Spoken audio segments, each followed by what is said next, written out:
Assalamualaikum warahmatullahi wabarakatuh. Bismillahirrahmanirrahim. Alhamdulillahirabbil alamin. Assalatu wassalamu ala asrafil anbiya'i wal mursalin wa ala alihi wa sahbihi ajma'in. Bapak-bapak, ibu-ibu, para pemirsa channel Dakwah 18 di mana saja Anda berada, alhamdulillah kita masih bisa berjumpa hari ini dalam keadaan sehat walafiat.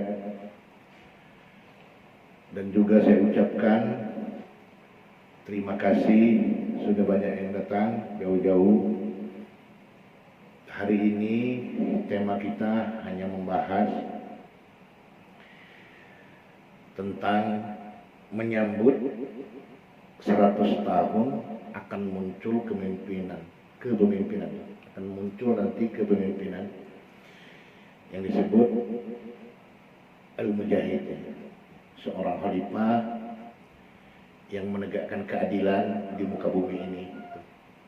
Jadi akan muncul seorang Al-Mujahid itu yang menegakkan keadilan, yang betul-betul menegakkan keadilan. Jadi ibarat bahasa itu, batu itu tidak akan kalah sebelah gitu. Jadi adil, memang betul-betul adil, bukan katanya gitu kan. Prediksi para ulama di tahun 2024, bahkan Rasulullah SAW pernah berpesan, sesungguhnya Allah akan memunculkan dan membangkitkan di tengah-tengah umat Islam dalam setiap penghujung 100 tahun. Jadi setiap 100 tahun muncul seorang Al-Mujahid.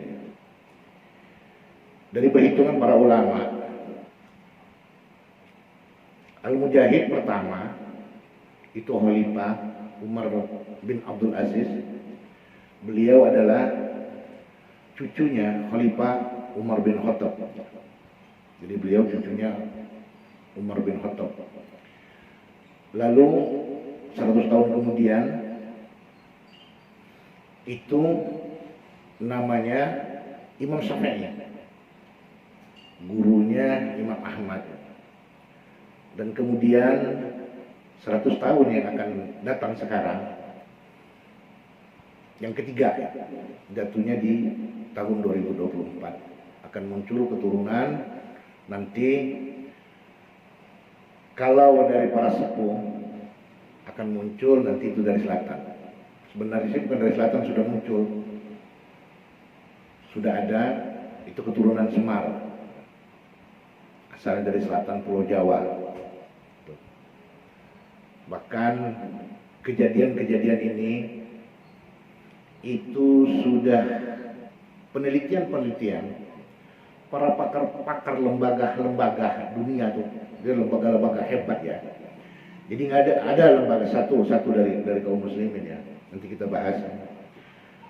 Itu pakar milik golongan bukan agama Islam. Di dalam risetnya berjudul The View Forum on Religion and the Public Life. Lembaga ini melakukan riset dari tahun 2005 itu, di dalamnya menyimpulkan satu dari 4 penduduk dunia ini ialah adalah Muslim. Di dalam riset ditulisnya di dalam buku itu.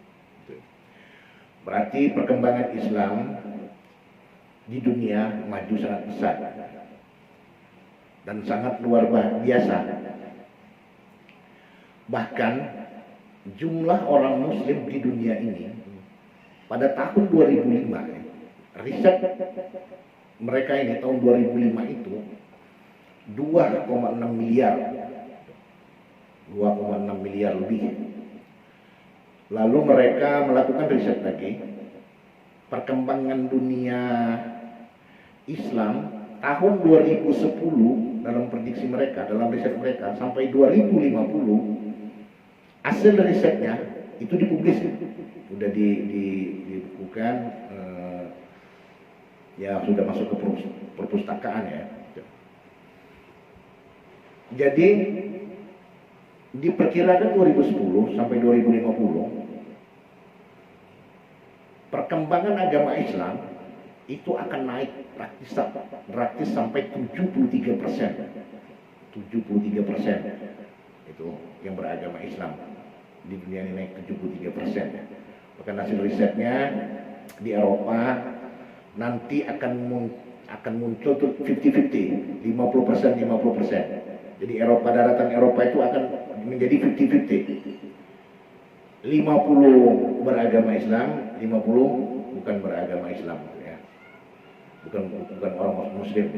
Bahkan hasil risetnya itu memang ditunjukkan, dan hasil riset ini itu diakui karena lembaga resmi itu The Pew Forum on Religion and Public Life. Cuma kalau ngomong bahasa Inggris agak tersendat-sendat ya. Susah ngomong Sunda juga tersendat-sendat. Ngomong naon ya. Nah itu. Jadi Bapak Ibu,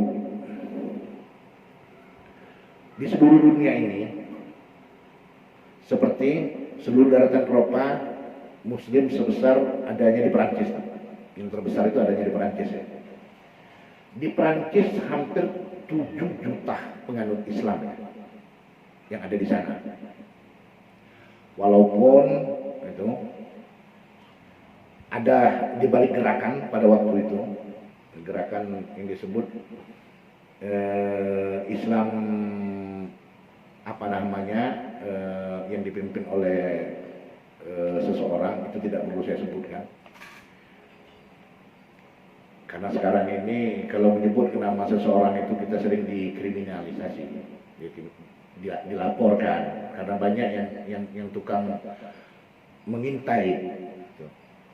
Salah ngomong dilaporkan. Cuman kalau kepengen tahu nanti akan ceritakan, akan saya sampaikan siapa orangnya.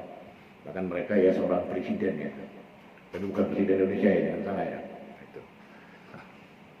Saking bencinya mereka di Prancis itu, jadi dibuat asut, dibuat segala hal macam rupa. Allah berkehendak lain. Mungkin bapak-bapak, ibu-ibu mendengar terjadi sadat massal itu di Prancis sampai 2 kali lipat. Tuh kekuasaan Allah itu. Jadi dunia itu yang menyaksikan terjadi 2 kali lipat, terjadi 2 kali lipat sadat massal di Prancis. Bahkan di Inggris dan Jerman itu sudah hampir 3 juta umat Islam di sana. Di Inggris, Jerman 3 jutaan. Yang selama ini tidak kita tahu seperti di Argentina. Di Argentina itu saudara kita Muslim di sana itu ada 750.000 saudara kita kaum Muslim di Argentina itu. Itu perlu diketahui ya. Jadi mulai Islam ini udah meningkat. Jadi kecap Allah itu mau salah. Kecap Rasulullah juga tidak akan pernah salah. Al-Islam ya'lu wala yu'ala. Sesungguhnya agama Islam tidak akan pernah kalah dari agama lain. Maka akan berubah suatu kebaikan di dalam suatu negeri, maka akan timbul kehancuran dulu. Setelah hancur baru ada yang memperbaiki. Jadi munculnya 100 tahun ini, ya boleh dikatakan dalam bahasa kita Indonesia, itu para wali Allah kembali lagi memimpin. Jadi kalau sudah wali Allah yang memimpin, tidak diragukan lagi. Dan tidak ada lagi bahasanya yang seperti berdebat-debat di TV, di YouTube, yang pintar ini. Bapak ibu-ibu, semoga saya tidak salah dalam menyampaikan ini. Begitu pintu gerbang ini dibuka, kunci ini dibuka, maka nanti manusia akan bergelimpangan, banyak yang mati. Semoga kecap saya salah. Tapi kalau cek bahasa kulon, kula yakin kepemakai kula ya. Jadi yakin dengan ilmu yang saya pegang. Orang ngomong begini begitu, seboleh tahu, silakan saja. Semua ucapan mereka baik, semua ilmu itu baik, ilmu pengacara, ilmu jaksa, ilmu hakim, semuanya baik, tidak ada yang salah. Yang dipelajarinya tidak pernah salah, tapi hatinya yang sering berbuat salah. Tuh, tahu ini benar, tapi tetap aja diselimpangkan. Hati itu tidak bisa berbohong. Sejuta kali ucapan dari bibir ini mengatakan tidak, hati tetap mengatakan iya kalau memang itu betul-betul terjadi. Jadi hati itu tidak bisa dibohongi. Orang itu tidak bisa mengingkari diri dia sendiri, padahal dia disaksikan dari Allah dan disaksikan oleh para malaikat atau bapak ibu-ibu. Jadi begitu gerbang ini dibuka, akan bergelimpangan manusia mati nanti. Jadi ada lima di antaranya. Satu, orang-orang yang serakah selama ini, orang-orang yang tamak, orang-orang yang iri dengki. Sudah itu hidupnya keangkaramurkaan, yang tidak adil. Itu nanti yang bakal duluan. Makanya diramalkan dari Joyoboyo itu. Jadi Jayabaya itu diambil dari kecap para wali Allah. Jadi apa yang ditulis di Jayabaya itu, wong Jawa tinggal saparo. Apa ya? Kalau tak Sundai ngomong apa ya? Wong Jawa tinggal saparo, wong Cina para lunga. Nek lungone, lunga itu keluar. Jadi keluar dari negara ini. Dalam bahasa urayanya, keluar dari negara itu, mereka yang tidak tunduk kepada Islam, membangkang kepada Islam, mereka kabur dari Indonesia ini. Jadi wong Jawa tinggal saparo. Jadi kalau Jawa itu bahasanya tidak ada kata-kata, oh saya bukan orang Jawa, saya orang Sunda, nggak bisa. Sunda itu suku. Suku Sunda itu hidupnya di tanah Jawa. Nggak ada di dalam sejarah mengatakan bahwa Pulau Jawa itu ialah cuman batasnya Semarang, nggak ada. Dari Merak sampai ke ujung timur Surabaya itu Pulau Jawa. Kalau dulu itu kan Pulau Panjang. Kalau zaman dahulu itu masih Pulau Panjang. Jadi Pulau Panjang ini antara Bali apa itu masih nyangkut semua itu. Disebut Pulau Panjang. Itu masih di zaman Haji Sakah yang pertama yang masuk ke Indonesia ini, itu Haji Sakah namanya. Haji Sakah itu dia bukan seorang haji, tapi namanya Haji Sakah, kayak gitu kan. Dia seorang beragama Buddha awalnya, tapi akhirnya dia beriman menjadi orang Islam, ya. Sama dengan riwayatnya yang Prabu Siliwangi, kayak gitu kan. Jadi bapak-bapak, ibu-ibu, saya lanjutkan tadi ya. Wong Jawa tinggal saparo, wong Cina para lunga, Jakarta bernusa-nusa. Jadi yang disebut bernusa-nusa ini itu berpulau-pulau. Berpulau-pulau berarti itu kan tenggelam Jakarta. Mau percaya, mau enggak, ya terserah. Ini saya cuma membacakan sejarah, kebenaran sejarah ini, kebenaran ilmu pengetahuan ini. Cuma Allah yang bisa menentukannya. Cuman apa yang pernah kita bahas, apa yang dilihat tidak buta, tidak bohong, apa yang dilihat oleh mata hati, nah itu yang harus dipahami. Bukan berarti kita mengatakan seorang yang berilmu tinggi, bukan. Itu kan. Jadi pesan para ulama, yang betul-betul ulama, itu jarang jarang ngawur. Karena ulama itu bukan kayak orang sekarang. Kalau orang sekarang ini apa ya? Hoak apa itu. Jadi beritanya nggak pernah beres. Jadi, tapi kalau ulama yang berilmu, A belum pernah jadi B, B belum pernah jadi A. Karena mereka seorang ulama yang berilmu, dia betul-betul meyakini bahwa kalam itu adalah kalam Allah.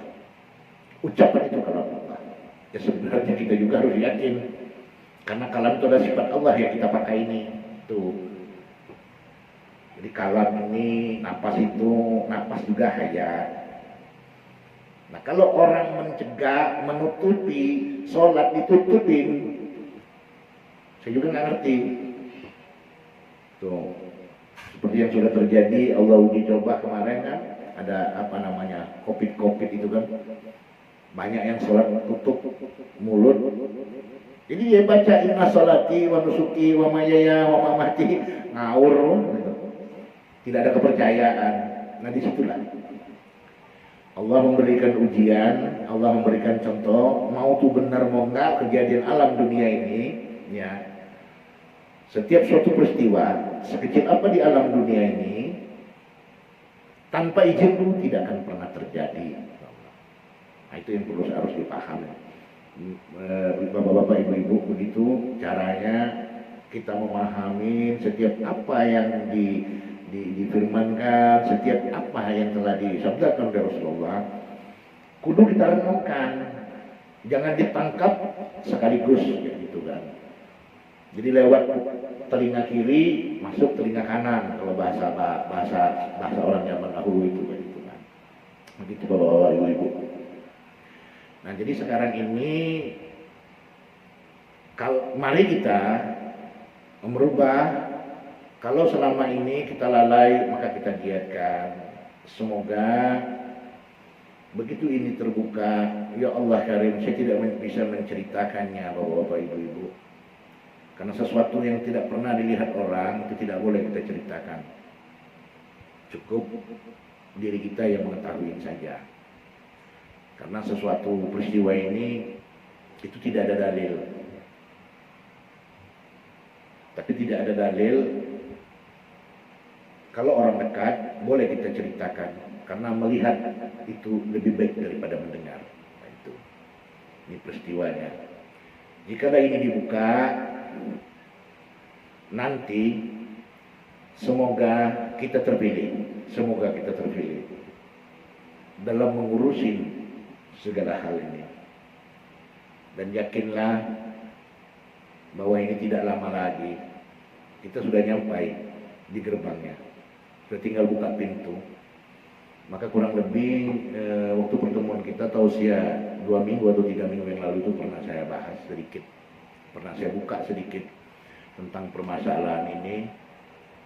Makanya hari ini saya mencoba menjelaskan lagi untuk supaya bapak-bapak, ibu-ibu, para pemirsa memahami, betul-betul dimasukkan ke hati. Ya kalau mau yakin monggo, nggak yakin juga ya nggak apa-apa, gitu kan. Jangan sampai setelah terjadi gitu kan. Itu bapak ibu. Apa yang saya sampaikan tadi dari Jayabaya itu akan terjadi. Dari mulai kecil sudah mulai digambarkan daerah Jakarta mulai diserang dari air, dan nanti itu sampai ke Monas air, bahkan nyampe ke Cibinong nanti. Tapi kita sebagai hamba Allah berhak menceritakan sesuatu yang terjadi itu hanya kehendak Allah. Jika itu tidak terjadi, berarti ini hanya pepesan kosong. Itu kan.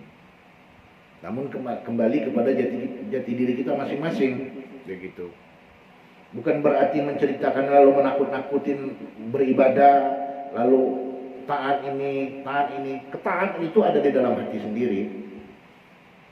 Walaupun digodok bagaimanapun juga manusia itu, walaupun dipaksa bagaimanapun juga manusia itu, kan sudah difirmankan Allah di dalam Al-Quran.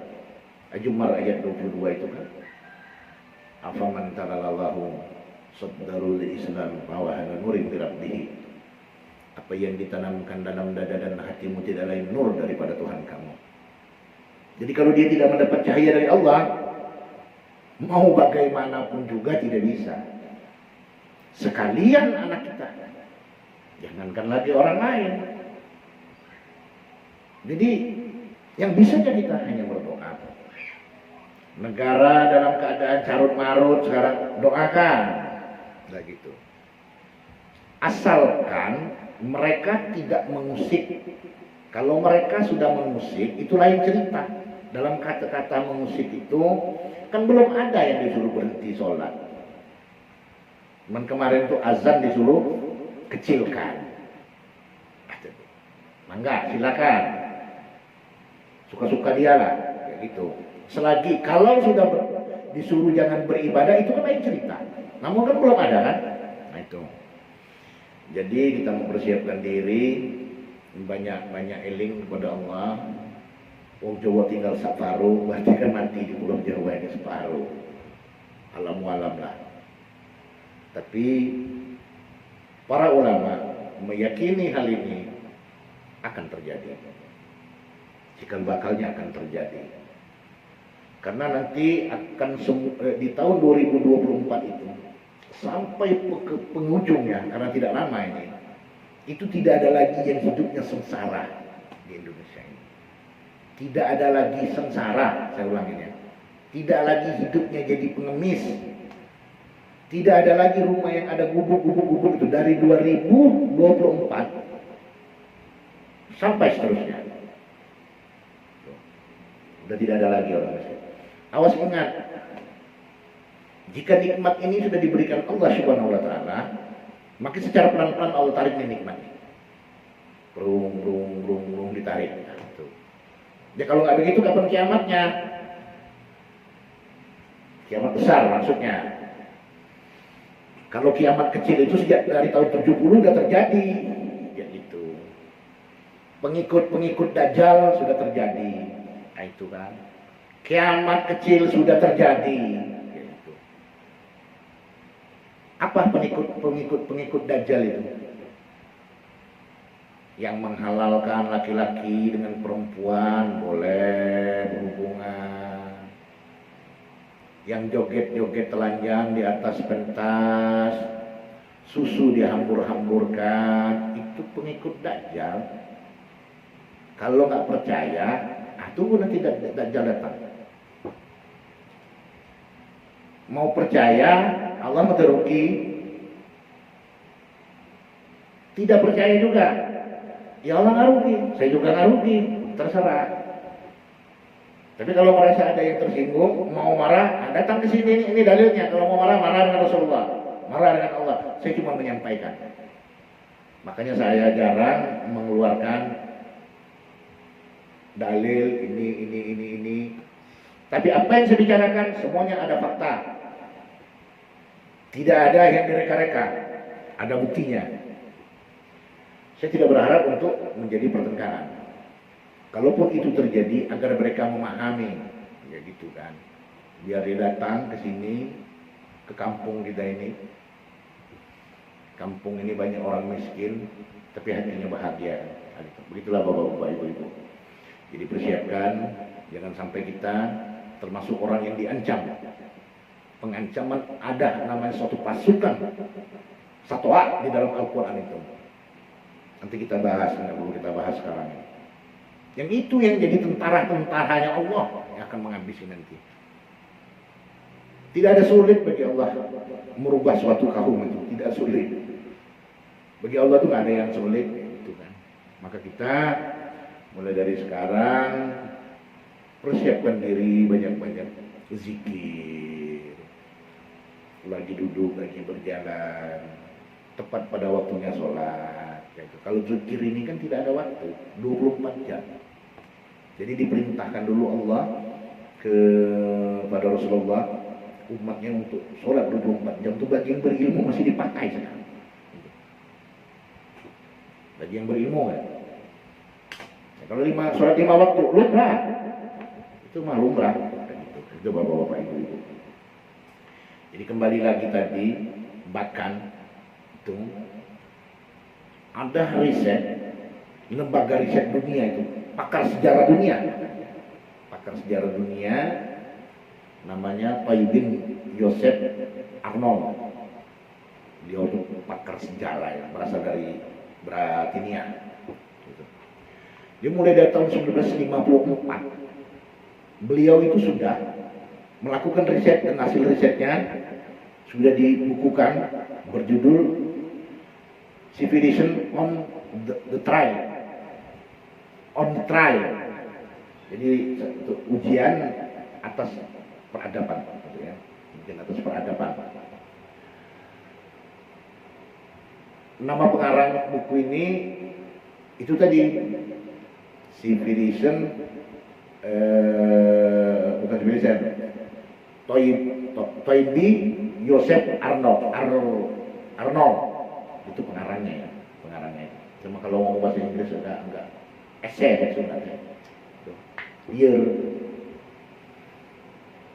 Jadi dikenal ialah dia Arnold, ada Master Arnold, jadi yang dikenal Arnold.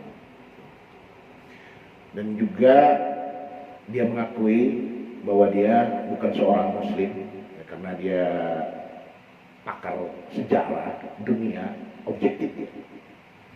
Dia tulis di dalam bukunya bahwa Islam pernah memimpin dunia ini sepanjang 1353 tahun. Dan ini diakui dari para pakar sejarah dunia, baik muslim maupun bukan orang muslim. Dan di dalam bukunya juga dia tulis bahwa peradaban Islam tantangan berat bagi kapitalisme global ya, itu tantangan berat bagi mereka itu. Dan juga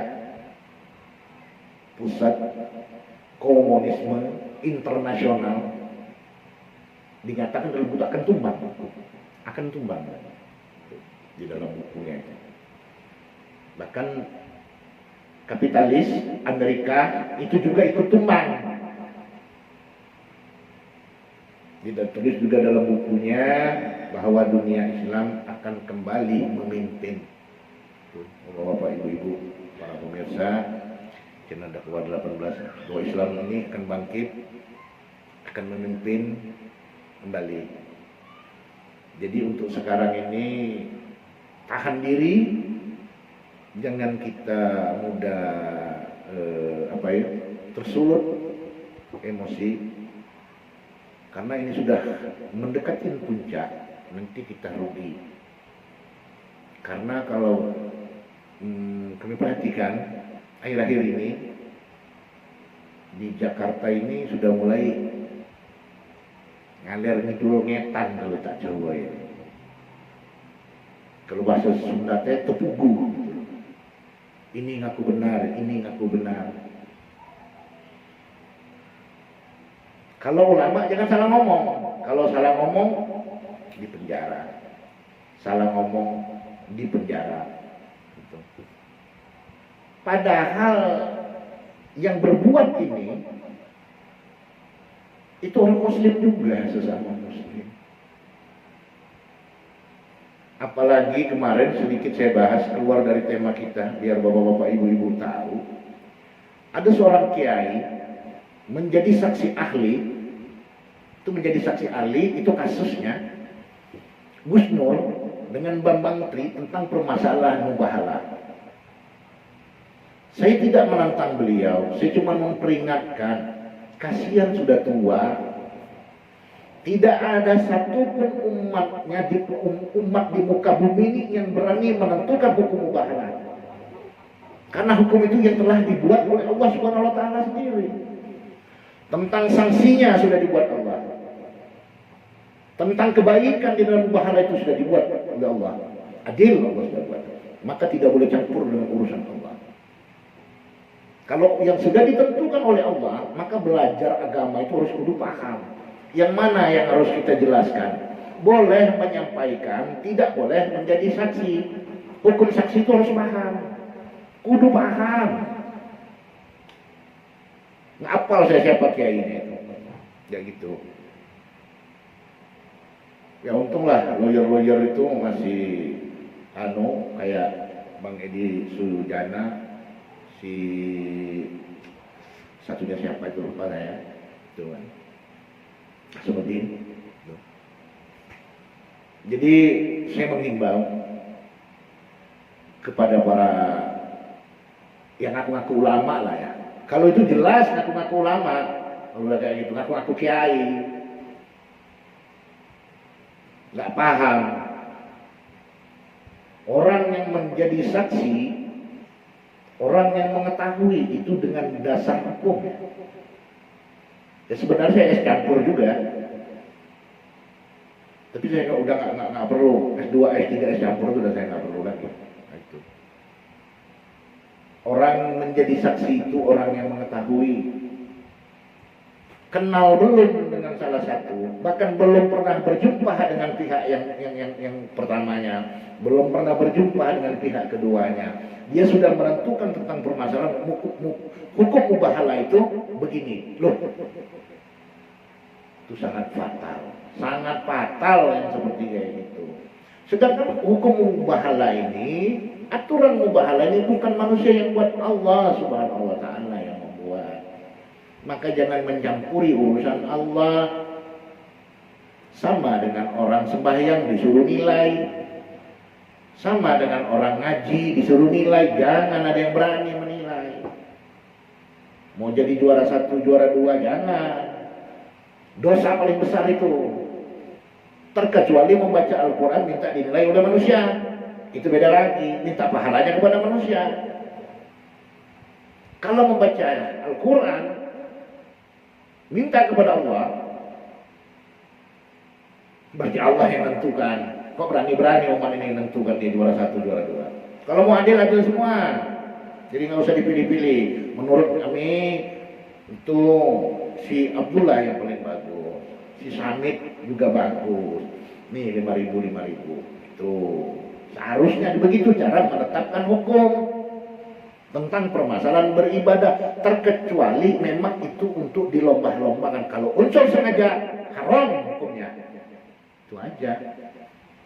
Karena agama Allah itu, aturan Allah ini tidak bisa ditawar-tawar, nggak bisa begini, nggak bisa begitu. Cek Allah haram, titik, nggak ada komanya, kayak gitu. Makan hukum haram, hukum mubah, hukum makruh, hukum sunnah. Jangan yang makruh disunahkan, jangan yang sunnah diharam. Udah liar. Nah, kan ada yang mengharamkan rokok, suruh ngaji dulu yang mengharamkan rokok. Jangan main tebas-tebas. Ini hukum Allah, makruh, jelaskan makruh. Jangan yang makruh dirubah menjadi haram. Nu berani-berani ya manusia yang merubah ketentuan Allah. Itulah yang terjadi dan mulai kekacauan. Kata Rasulullah, banyak yang bertengkar kayak gitu kan. Banyak yang ribut begini, udah mengaku kebenaran semua lah kayak gitu kan. Pada prinsipnya kita itu sesama Islam, janganlah saling menyalahkan kalau bisa. Janganlah saling, oh ini salah. Sebelum kita mengeluarkan statement, mengeluarkan ungkapan, silaturahmi dulu, tabayun dulu, begini dindoku, begini akang, menurut pendapatku begini. Nah gitu, alangkah eloknya. Tuh. Ini ada salah satu saya lihat di YouTube beberapa hari ini tentang permasalahan bukan perdebatan. Siapa? Adiknya Said Akil, ya termasuk Said Akil juga. Tuh. Said Akil Sirot apa itu kan. Dia seorang kiai, bahkan sempat jadi menteri ya. Kayak gitu. Jadi penjelasannya sangat tidak etis. Menurut saya tidak etis. Gitu kan. Tidak wajar, sudah tua. Kalau jadi orang tua itu kudu ilmu benar. Kalau punya ilmu seseorang sendiri, jangan dibawa ke seseorang. Di kebanyakan orang banyak. Karena banyak pendapat dan banyak ilmu itu. Banyak ilmu itu seperti kayak ilmu sesti jenar.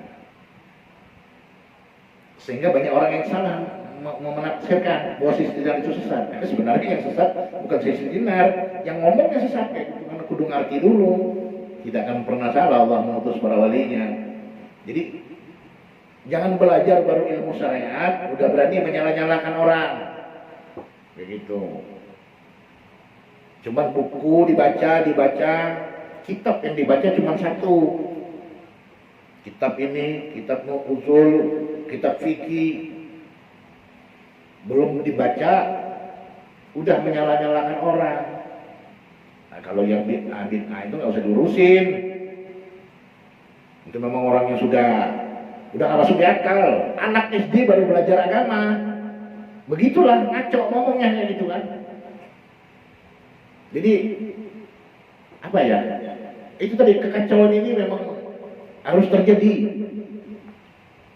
Kalau nggak kacau nanti nggak dibenahi. Ya, kembali saya sambung lagi nih kebalangan saya sudah ngomong tentang permasalahan Said Akil ya, Said Akil Syuro ya, yang menyatakan tidak ada satu ayat pun yang menjelaskan adanya Allah di dalam Al-Quran itu. Na'udzubillah wa na'udzubillah. Sekarang saya jelaskan Bapak-bapak Ibu-ibu ya. Saya tidak menyudutkan dia. Tidak ada tujuan saya cuma mau menjelaskan agar paham di mana Allah. Tuh, kudu paham. Kalau orang yang tidak paham adanya Allah, itu kan Al-Jum'ah ayat 22 kan. Fawailul qasyati qulubuhum min zikrillah ulaika fi dhalalin mubin. Celaka bagi hati orang yang tidak mengingat Allah. Kalau nggak ingat berarti kan nggak kenal. Masa ngingat sesuatu tidak mengenal. Kalau mengenal berarti kan tahu dong keberadaan Allah, gitu aja. Ini bukan cenah, bukan katanya. Sambungan Al-Araf 179. Ulaika kal'anam. Mereka seperti binatang. Balong, mereka sesat lebih daripada binatang. Ulaika umul khawfilun, karena orang yang mana yang tidak mengingat Allah. Jadi kalau tidak tahu keberadaan Allah, berarti dia tidak mengenal Allah. Semoga dia sadar mengucap seperti begitu. Nah, kalau udah urusan seperti ini memang agak pusing juga ya. Mau bagaimana? Tapi tidak ada niat saya untuk berantem ya. Tuh. Mau silaturahmi beliau dengan saya, baik. Tapi bukan untuk berdebat, bukan untuk bermusuhan. Ayo pendapatnya tuangkan. Saya akan buka apa yang saya dapatkan. Apa ilmu yang saya pegang, saya kasih tahu. Tapi saya tidak mau untuk disoting. Itu yang permintaan saya. Tidak mau minta disoting. Kalau sudah aman, kalau sudah damai, mangga silakan. Kita jadi orang tua ini kudu jadi penganut. Sekarang kontok-kontokan lagi adiknya dengan UAS. Kita itu harus bangga punya Abdul Somad itu. Kita itu harus bangga punya Habib Rizik. Kita harus bangga punya Habib Bahar. Ya kalau Habib Rizik memang udah agak usianya udah lanjut ya. Kalau Abdul Somad dengan Habib Bahar, nah jatuhnya masih kalau saya dia anak saya. Saya mah sudah kelihatan muda di atas 60-an kan, gitu kan.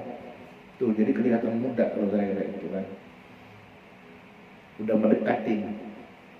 Ada dilebihkan lah sedikit udah. Kayak gitu kan. Alhamdulillah. Jadi kita tua-tua ini harus jadi penganut, harus jadi tuntunan. Jangan sekarang ini apa yang dibilang oleh Rocky Gerung itu, pintarlah anak-anak yang kecil daripada yang besar-besar.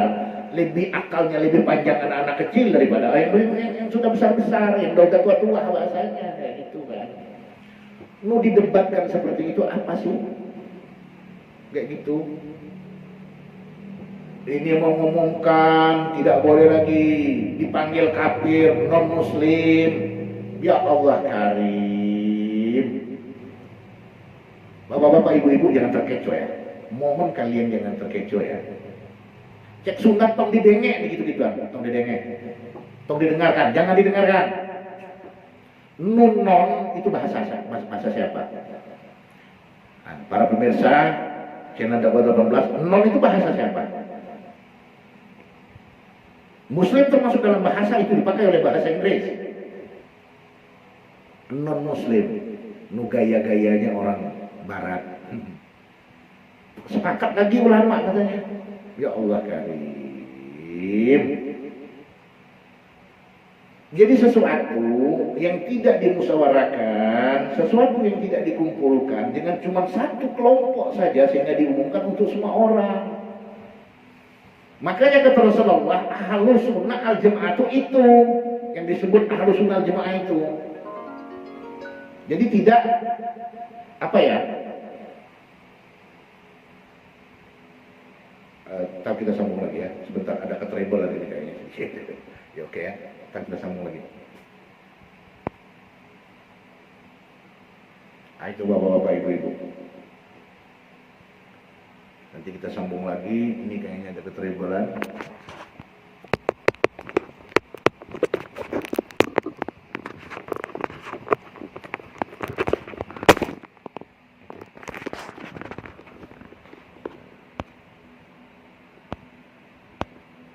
Nah,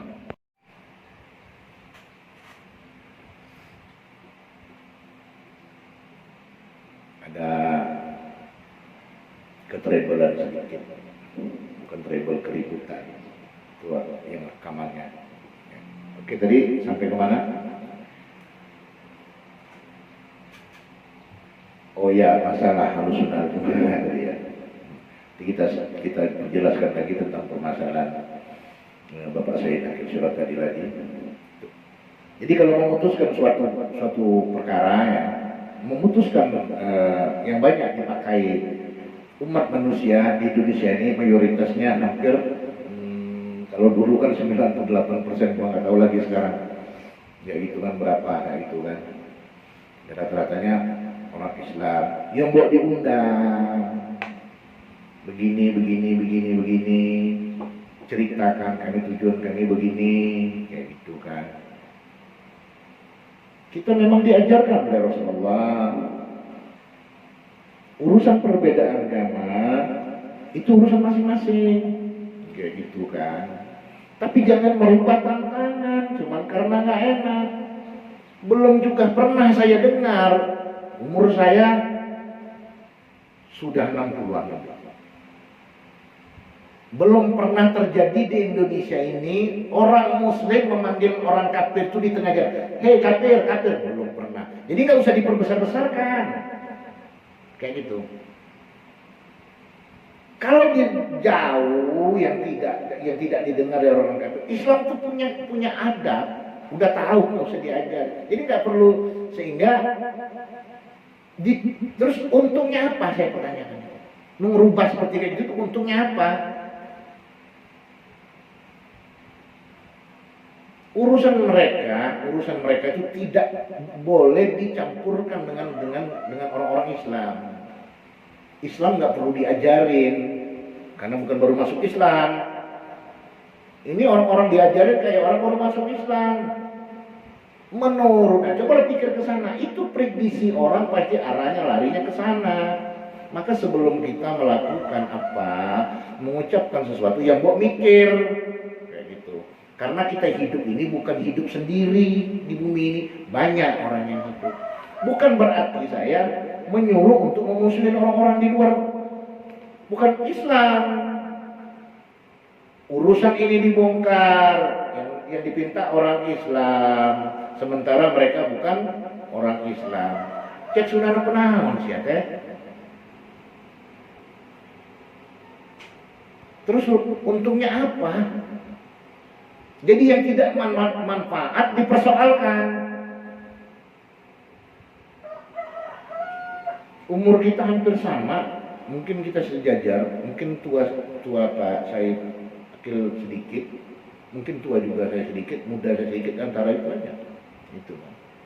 Jadi kita ini semakin tua itu berpikir itu yang sehat. Nah, bayangin aja, sampai terdengar ayam pun juga mengaminkan. Tuh, jam segini ayam berkokok. Bayangkan. Tuh. Ya karena tempat kami ini kampung, desa tertinggal. Nah. Begitulah.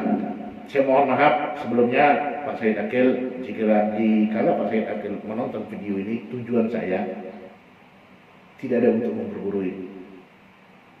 Yang salah itu ucapan Bapak ya, perkataan Bapak. Menurut saya, kalau menurut Bapak benar, enggak, silakan. Kayak gitu. Cuman kalau Bapak merasa keberatan, ayo kita ketemu. Ingat, bukan kita mau bermusuh ya. Saya tidak pernah mau bermusuh pada orang. Tuh. Karena apa yang saya ucapkan, saya punya pertanggungjawaban baik di dunia maupun di akhirat. Baik pun kepada manusia, baik pun kepada Allah Subhanahu wa taala. Saya punya pertanggungjawaban. Nah gitu kan. Jadi itu satu keberadaan Allah tadi, perjanjiannya di 172 tentang Arab ya. Tuh. Kalau sudah di dalam kandungan, keluar dari pintu ibu, harus berguru. Kalau tanpa guru, tidak akan pernah bisa menghayal. Cek air menghayal. Kudu berguru. Kalau nggak guru nggak akan nyampe, nggak akan ngerti. Malah jadi kacau nanti, tambah kacau nanti. Kayak gitu. Kudu ngerti. Makanya tadi ya ini kalau mau dikupas mungkin kita sampai maghrib, tapi kita apa adanya saja dulu. Ini sebenarnya tema kita ini itu kita untuk menyambut bakal 100 tahun terjadinya 2024 itu tentang pemimpinan Al-Mujahid itu. Jadi ceritanya kita jadi banyak melebar ya. Dan sedikit tadi saya sambung tentang permasalahan tadi yang tema kita. Jadi ada salah satu seorang muslim ya. Jadi seorang muslim, beliau ini seorang dokter ya, dia seorang wakil sekjen ulama Palestina gitu, sekjen Rabita ya, ulama Palestina. Jadi beliau ini sempat di penjara beberapa tahun di Israel, jadi orang-orang Israel menjarakan dia. Selama dia di dalam penjara, dia melakukan munajat kepada Allah bahwa akan terjadi suatu peristiwa besar di alam dunia ini, di bumi ini, yang akan terjadi di 2024 itu, ialah di bagian timur. Bagian timur akan terjadi, keluarlah apa yang telah disabdakan oleh Rasulullah, baik pun yang difirmankan Allah di dalam surat An-Nur ayat 55, itu akan terjadi nanti keluarnya dari timur, ialah Indonesia, dari Indonesia ya. Dari hasil riset ini ketahuan dari tentara Israel dan dia disiksa dari polisinya Israel, matanya disinar, bahkan fisiknya disiksa, badannya disiksa. Insya Allah biadab-biadabnya manusia. Namun dia, alhamdulillah, setelah masa habis tahanannya, bapak-bapak, ibu-ibu, cita-cita dia kepingin menyampaikan hasil risetnya ini ke Indonesia. Karena memang dia tujuannya baik dan tidak ada hatinya begini-begini, perjalanannya dimudahkan dari Allah Subhanahu wa taala. Dari Palestina berangkat ke Indonesia itu kalau nggak salahnya di bulan Juli tahun 2015. Di 2015 itu beliau langsung menuju ke masjid di Yogyakarta, itu masjidnya Jago Karyan. Dalam pidatonya beliau menyampaikan sambil bercucuran air matanya, akan muncul nanti pemimpin yang menegakkan keadilan, nanti keluarnya dari arah timur ialah Indonesia. Maka dia berpesan, benailah, sambil bercucuran air matanya menangis, benahi, perbaiki ibadah kita kepada Allah supaya kita termasuk orang-orang yang dipilih dari Allah. Nah, sedikit saya bukakan, ibu-ibu, nanti begini dibuka. dari Allah Subhanahu wa taala yang selama ini yang terkenal di Pulau Jawa ini yang disebut orang duit amanah. Nanti itu akan dibuka dari Allah Subhanahu wa taala, ya. Akan dibuka dari Allah Subhanahu wa taala,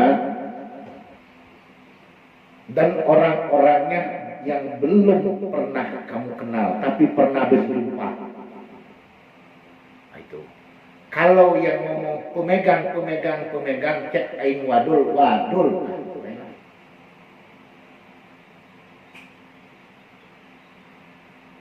Jadi ketitipan dengan pemegang beda. Oh, harus bisa dibeda-bedakan, harus dibedakan. Kudu paham ya. Tuh. Karena ada 11 orang yang diutus, satu pun tidak ada yang tidak pendidikan. Orangnya pintar, hampir seluruh bahasa dikuasai. Dan ilmu perbankan luar biasa. Ini 7 orang, 11 orang. 4 itu masih di luar negeri, 7 sudah ada di Indonesia. Ya syukur-syukur saya salah ya. Semoga aja saya salah ngomongnya. Tuh, kira. Nanti kalau kita kebagian di bawah, alhamdulillah satu ibadah tuh. Nanti yang makan duit ini nggak dipertanyakan dari mana asalnya, nggak dipertanyakan tuh. Makan terkecuali kalau dibawa wasiat apa, saya tidak tanggung jawab. Tidak ada pertanyaan duit ini dari mana, dibelanjakan kemana, segala macam. Tidak ada pertanyaan dan tidak akhiratnya, khususnya uang ini ya. Makanya sedikit saya berpesan,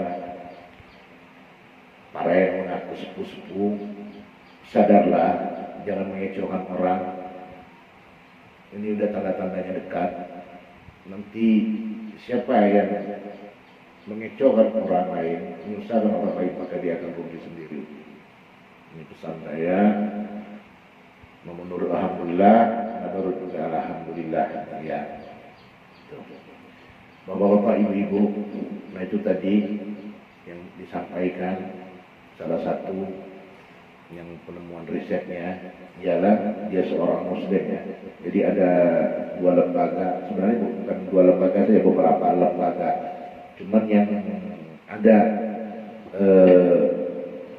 dibukukan ialah satu lembaganya di Forum on Religion and Public Life itu dengan Civilization on the Trial, kemudian atas peradaban.